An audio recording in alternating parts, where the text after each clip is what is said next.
último episódio, explorámos a dura despedida de Portugal e o regresso à Áustria. Agora, um mundo estranho e desconhecido. Ouvimos relatos do reencontro com a família biológica e das novas barreiras linguísticas e culturais. Destacámos também a dificuldade que as famílias impuseram na comunicação com os pais de acolhimento em Portugal. Fui sempre perdendo pedaços. Só mais tarde soube que a família portuguesa já tinha tentado manter o contacto.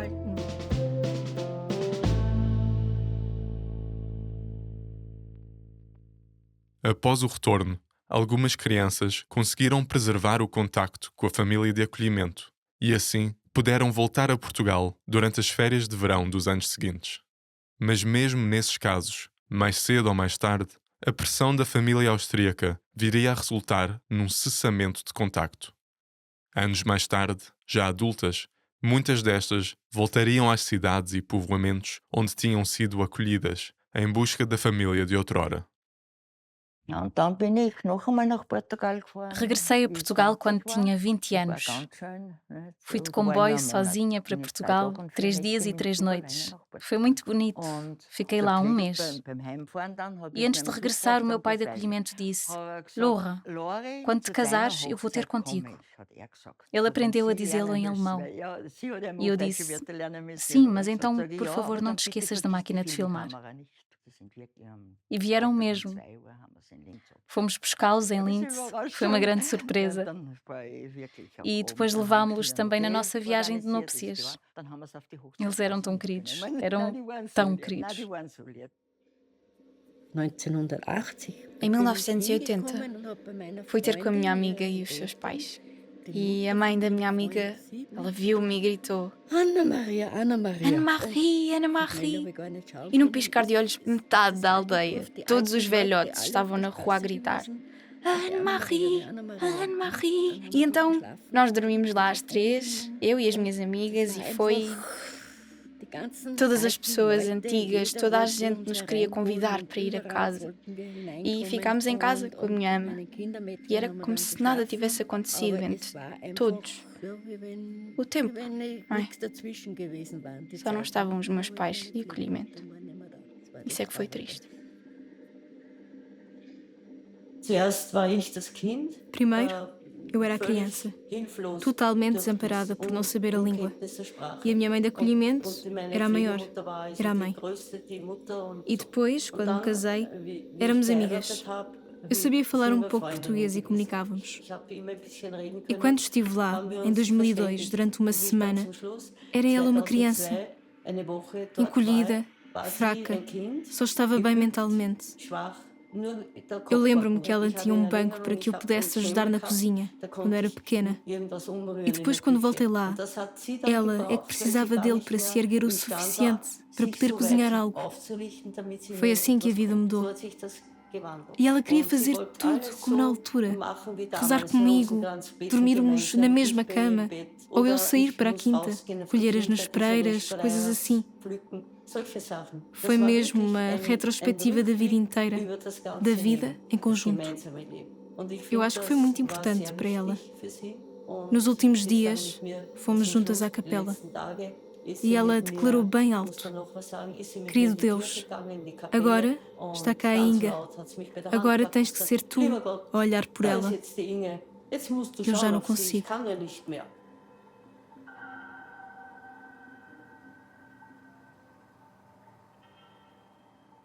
Algumas destas crianças viriam a trocar contactos e criar grupos para celebrar o tempo que tinham passado em Portugal. Mais tarde, após eu ter criado um grupo em Viena e procurado as crianças e as suas famílias de acolhimento em Portugal e vice-versa, os pais portugueses queriam encontrar os filhos outra vez. Então, eu formei um grupo, criei anúncios, falei na rádio. Eu queria juntar estas mães, famílias, crianças, Portugal, Áustria, e no decurso desta história liguei a muitos. Tinha as antigas listas da Caritas e a partir delas tentei encontrar as antigas crianças que já tinham 60 anos na altura. cerca de 25 anos depois destas crianças terem passado por Portugal, dá-se o 25 de abril de 1974, que veio alterar significativamente a distribuição da riqueza do país, para além de abrir os horizontes de Portugal a outras mudanças no campo social, económico, de direitos humanos e de liberdades individuais e coletivas. Algumas crianças que regressaram a Portugal após a Revolução contam-nos como foi ver o país agora transformado. Apesar dos avanços que tinham sido feitos no combate à desigualdade desde a sua estadia, muitas destas pessoas ficaram desapontadas. As famílias que as tinham acolhido já não eram grandes proprietários como antigamente.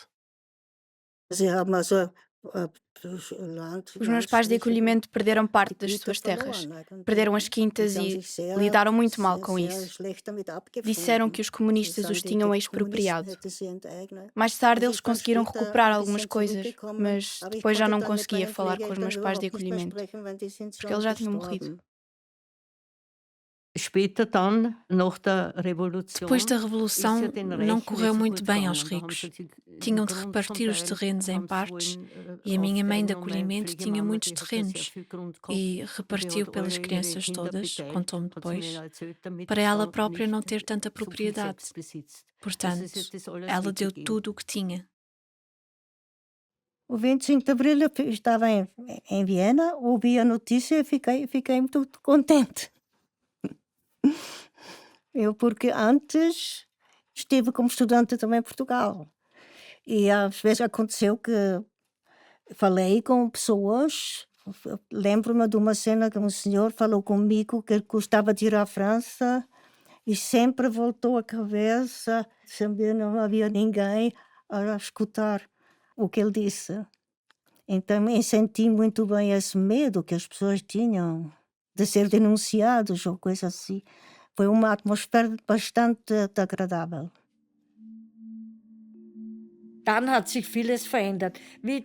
Muita coisa mudou. Quando foi o 25 de Abril, eu tive cá comigo 5 da minha família de acolhimento, porque os pais não queriam que as crianças estivessem em Portugal durante aquele período. Mas era impossível escapar.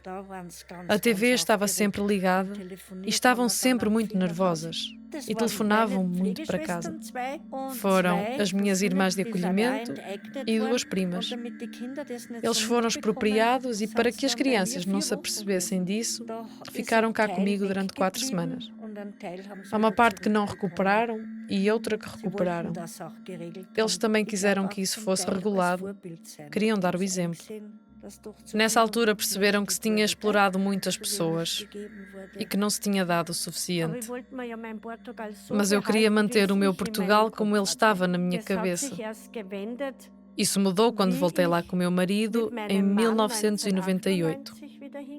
Fui confrontada com a realidade. Vi que os ricos já não tinham criados. Só uma mulher a dias. E fiquei com pena, porque havia uma diferença tão grande e já não era o Portugal que eu tinha conhecido em criança. Fiquei triste. Não queria reconhecer. Voltei a Portugal todos os anos e devagar tornou-se realidade. O meu Portugal da infância já é outro. A Beatriz passava a roupa a ferro. Ela nunca tinha passado uma blusa. E hoje faz as tarefas do mesmo modo que estamos habituados a fazer. Fiquei com muita pena que isso tivesse desaparecido de repente. Mas agora está bem.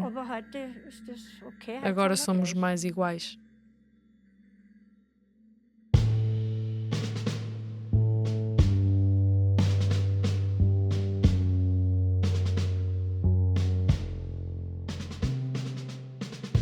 Como é que a experiência de ser uma criança de guerra altera a perspectiva destas pessoas sobre os conflitos atuais?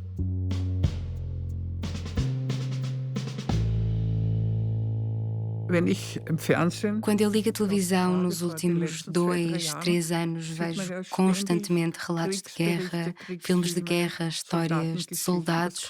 Eu não consigo ver. Não olho, mudo imediatamente de canal. Também não quero ler livros sobre isso.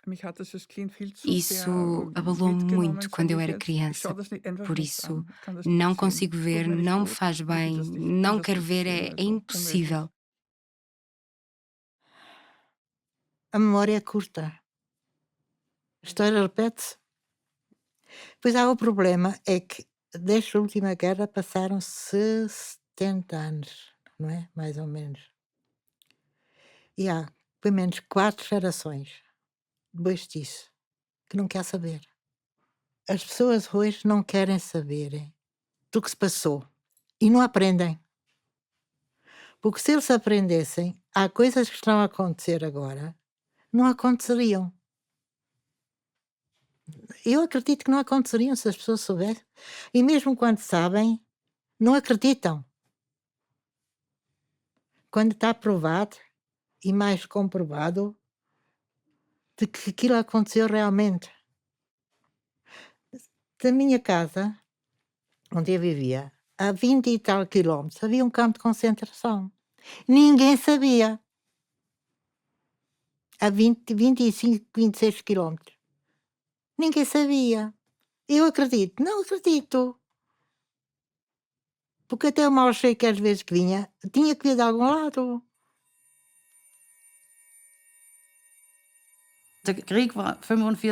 A guerra acabou em 1945. Faça as contas. Quantos anos passaram? Das pessoas com quem falo, a maioria nasceu no final da guerra. Mas aqueles que viveram a guerra já estão a morrer. É pena que não se aproxime isso mais da juventude, sobre como foi mesmo esse tempo. Sim, eles ensinam o Holocausto, mas como a guerra foi mesmo, ninguém conta. Bonita não foi com certeza. E eu fico feliz que esteja atrás de nós. Quando penso que a minha mãe viveu 2 guerras mundiais, a primeira e a segunda, isso com certeza que não é bonito. Por isso, acho que se devia ter mais juízo.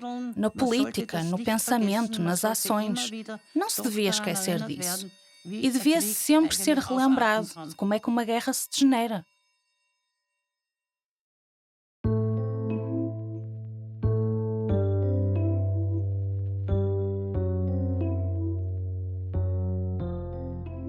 À luz dos conflitos que decorrem nos dias de hoje, perguntamos às crianças da Cáritas sobre se elas se consideram, em retrospectiva, refugiadas de guerra. Interessava-nos também a sua identificação e empatia para com as pessoas refugiadas da atualidade. Há que clarificar que estas entrevistas foram gravadas entre 2016 e 2019. Deste modo, as pessoas refugiadas referidas vêm da África e do Médio Oriente. As opiniões divergem. Parte dos entrevistados declarou uma grande resistência ao acolhimento de pessoas refugiadas na Áustria. Escolhemos não incluir comentários xenófobos. Na lógica destas pessoas, a cultura e a religião constituem fatores determinantes para justificar a rejeição de pedidos de asilo. Hoje em dia, presenciamos uma nova guerra dentro da Europa que leva a uma vaga de pessoas refugiadas vindas da Ucrânia. Temos, assim, um novo ponto de comparação para o acolhimento de pessoas refugiadas por parte dos países europeus. Constata-se o facto da comunidade internacional se mostrar mais acolhedora de refugiados brancos, europeus e louros, tal como foi o caso das crianças austríacas.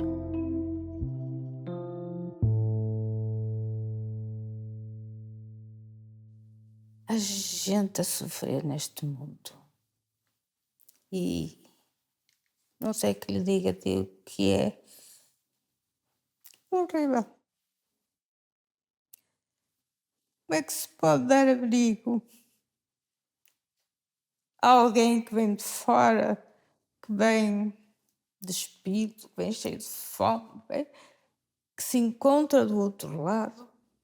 Situações idênticas. É complicado. Há pessoas que poderia dizer, é tanta gente que pode. Gente que pode. Mas cada um é como é e a gente não sabe muito bem porque é que os que podem não fazem. Há muita falta não digo caridade, que é assim uma coisa, humanidade, de amor para com pessoas como nós, que tiveram a infelicidade de chegarem ao ponto a que chegar. Isto irá melhorar? Não creio. O mundo está do avesso.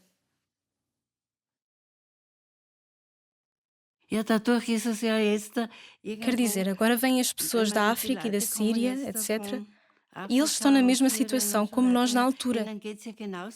A situação não é muito diferente. E quando o nosso povo diz os estrangeiros, eu não entendo isso. Os portugueses também poderiam ter dito: sim, o que vamos fazer com as crianças? Portugal também era pobre, não era? E eles aceitaram-nos, às crianças, apesar de tudo.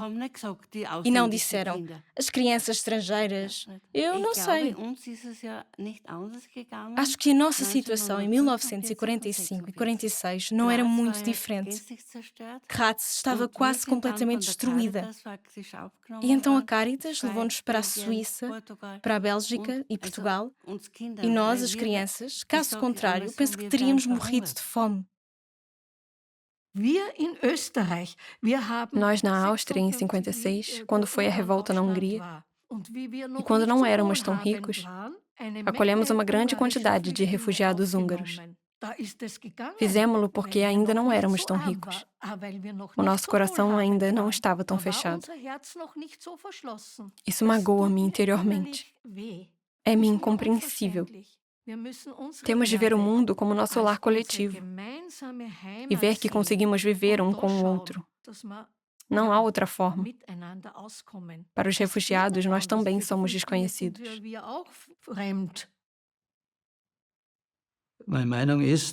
A minha opinião é que as pessoas que fogem das balas, a nossa obrigação é aceitá-las. Eu, pessoalmente, acolhê-las-ia. Eu lembro-me da altura que os primeiros refugiados vieram da Síria. O meu marido estava vivo e disse: vamos acolher uma criança ou duas. Tu também ficaste em Portugal. E eu disse que não era assim tão fácil, que não se pode apenas dizer: agora tomo conta de uma criança da Síria. A coisa toda não foi organizada dessa forma. Mas sim, nós perguntámos, mas não era possível. Não se podia receber um filho, não é? Mas eu teria tomado conta de um.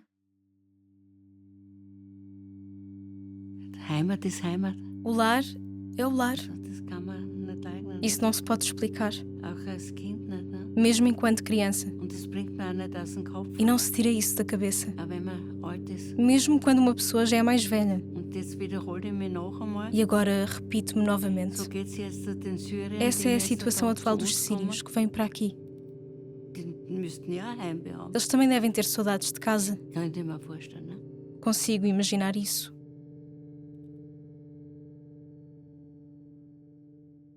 Damos agora a palavra a Miguel Duarte, ativista político e trabalhador humanitário no resgate de pessoas no mar Mediterrâneo.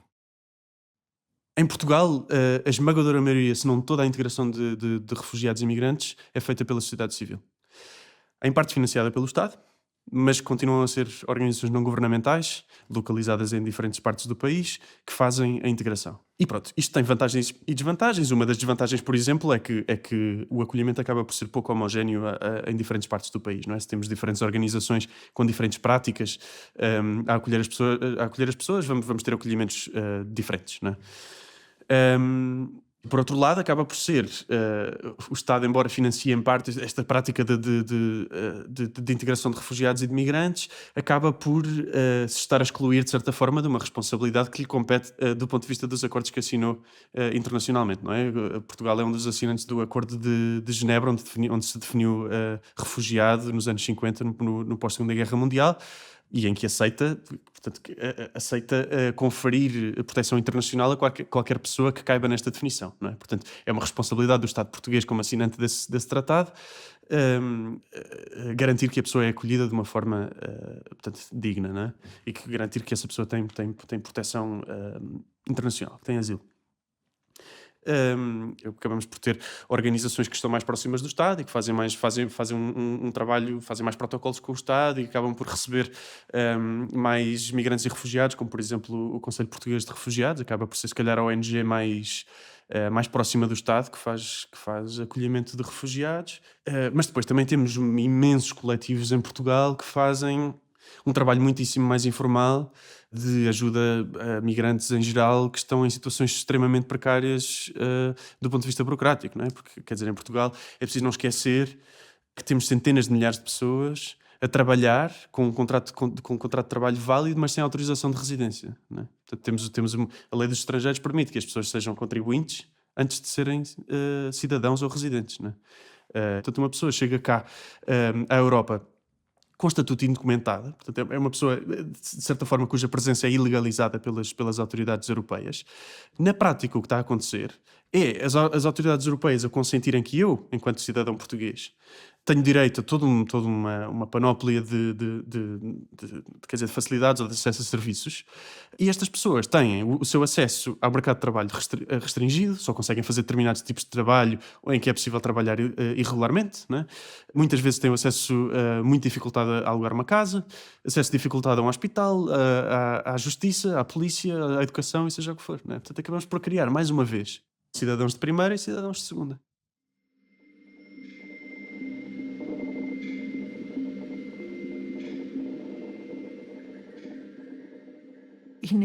Eu acredito que todas as pessoas têm o direito de procurar a sua felicidade em qualquer lugar, ou de tentar. E eu tenho muita pena dos refugiados, porque eu digo sempre: o que farias tu se estivesses em guerra, se estivesses tão mal? E eu vivi isso. Aqui há muitos imigrantes, na Alemanha também. Eu trabalhei como educadora, tive crianças turcas, de todas as nações, e sempre me esforcei. O que faríamos nós próprios se tivéssemos força? Há pessoas que têm muita força dentro de si para tomar essa viagem, mesmo por razões económicas, claro. Cada um quer alguma coisa, quer dar alguma coisa aos seus filhos, à sua família. As nossas soluções são superficiais. Nós também não nos esforçamos, eu acho, para entendermos as pessoas que acolhemos. Se os portugueses não nos tivessem integrado, não poderíamos ter lá ficado. E nós, imediatamente, tentamos colocar os estrangeiros numa caixa. Sim, eles são todos maus. Isso é uma loucura. Ninguém merece estar nesta situação. Temos inveja do pouco que eles têm e até mesmo da paz que eles têm cá. Sim, eu penso que vêm de guerras horríveis. Eles permanecem para sempre estrangeiros. São sempre os estrangeiros. E também considerados culpados. Portanto, recomeça-se a procurar os culpados, embora devêssemos viver em paz. E vivemos. Estamos bem, e alguns até mesmo muito bem. E esquecemos-nos como foi outrora, como era o tempo em que as crianças como eu ficaram felizes por terem sido enviadas para outro lugar e serem acolhidas. Porque se todos tivessem esse ódio, esses preconceitos, não teria acontecido esta grande ação.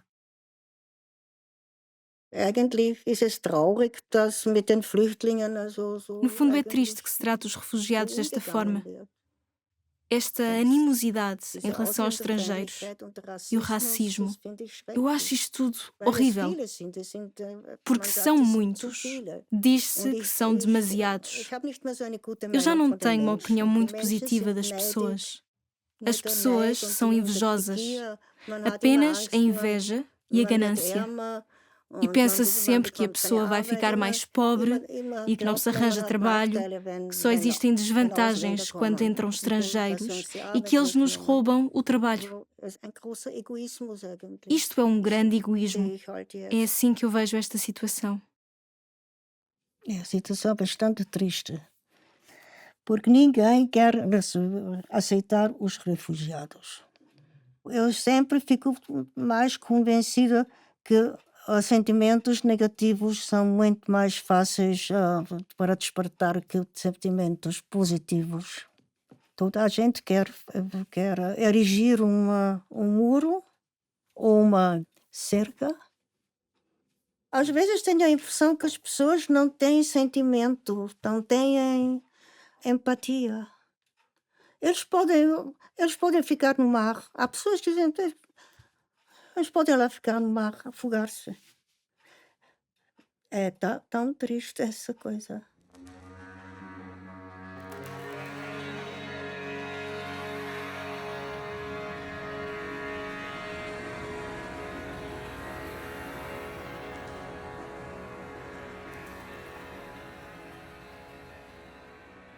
Penso que hoje em dia cada vez mais crianças atravessam o Mediterrâneo Central e até cada vez mais delas sozinhas.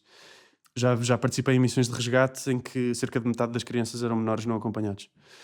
Pessoas que fogem de conflitos armados são uma massa heterogénea de pessoas, não é? Portanto, não existem muitas características que as unam a todas, até porque pela variedade de conflitos armados ou de violência que existe pelo mundo, também pela forma diferenciada que esses conflitos afetam as pessoas, não é? Por exemplo, em questões de classe ou até de geografia.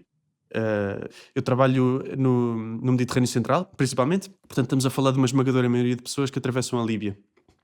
A Líbia, como sabemos, é um país que está desestruturado desde 2011, está em guerra civil desde 2011, e temos várias milícias armadas que lutam entre si pelo controle de partes do país.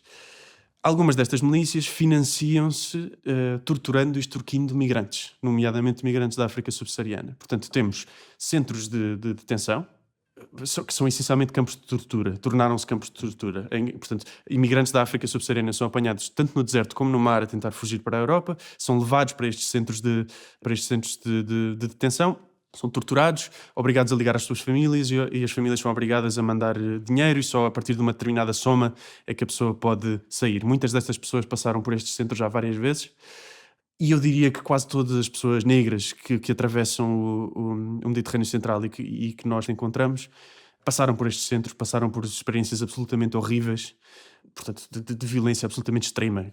Muitas delas são vendidas como escravas também. Não deve haver violação de direitos humanos que não aconteça nestes sítios. E é preciso dizer que estas milícias que fazem isto e que trazem as pessoas para estes centros são diretamente e abertamente financiadas pela Comissão Europeia e pelos Estados Europeus.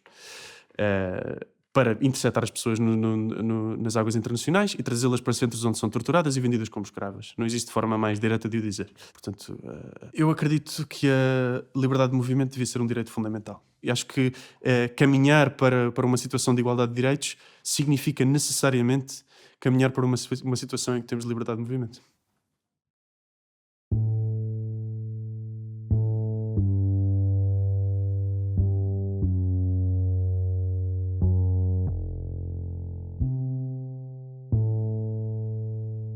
Mais de 500 crianças foram mortas na Ucrânia desde que a guerra começou. Cerca de 1.000 ficaram feridas e traumatizadas. Pelo menos 2.215 palestinos foram mortos, incluindo 700 crianças. Os ataques feitos durante a noite nas áreas sul e central da faixa de Gaza mataram pelo menos 48 pessoas, metade das quais mulheres e crianças. Essa matança de crianças tem que acabar.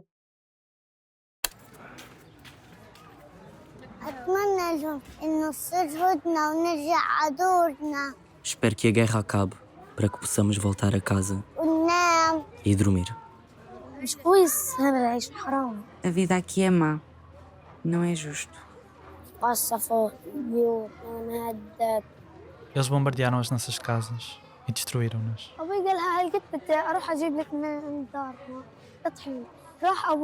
O meu pai disse que ia sair de casa para arranjar farinha. Normalmente ele não demorava muito. Ele estava com o meu tio e com o meu primo. Quando finalmente regressaram, a casa foi atingida por um míssil. No dia seguinte, os seus corpos foram retirados, totalmente desfigurados. Enterrámos-los no pátio da escola.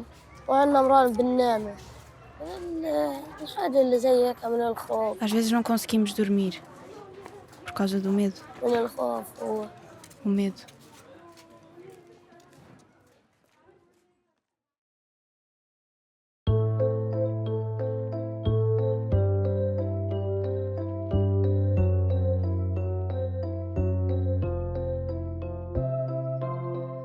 Este podcast foi co-criado por Nicolás de Macedo Schaefer e Mário Espada e produzido pela Quintop. Música de Mário Espada. Casting e direção de atores por Cláudia Riedweig, Mário Espada e Nicolás de Macedo Schaefer. Dobragens em português por Daniela Serra, Diana Palmerston, Alexandre Strate, Salomé Santos, Márcia Mendonça, Inês Custódio, Vera Quintas, Júlia Mérida, Rebeca Reinaldo, Patrícia Silveira, Cláudia Riedweig, Pedro Santo Freire. Ambientes sonoros, Dídio Pestana. Mistura de som, Bernardo Afonso. Estúdio de gravação, Centro de Investigação Artística Hangar. Montagem, Mário Espada. Voz adicionais, João Martins, Leonor Coelho, Mário Espada. Este podcast é baseado em entrevistas com Alfred Dia, Alice Fink, Anneliese Ziegler, Annemarie Wiesmeier, Dieter Haufe, Erika Wieser, Gerhard Schießer, Gerlinde Weingärtner, Hannelore Maurerer, Heidi Heiderer, Heinzi Müller, Hertha Niedruch, Hilde Berghofer, Hildegard Schulz, Ilse Raab, Ingeborg Kremsner, Johann Leudl, Margarete Amesberger, Marte Sekanina, Rudolf Schütz, Silvia Brunner, Ursula Mertin, Paulina Habel e Waltraud Hofinger. Agradecemos a Cláudia Ninhos, Ingo König, Fernando Rosas, Pedro Stresch e Miguel Duarte. Este podcast é baseado no documentário Viagem ao Sol, realizado por Ansgar Schäfer e Susana de Sousa Dias. Se quiserem saber mais sobre o filme e podcast, sigam-nos em quintop.filmes no Instagram.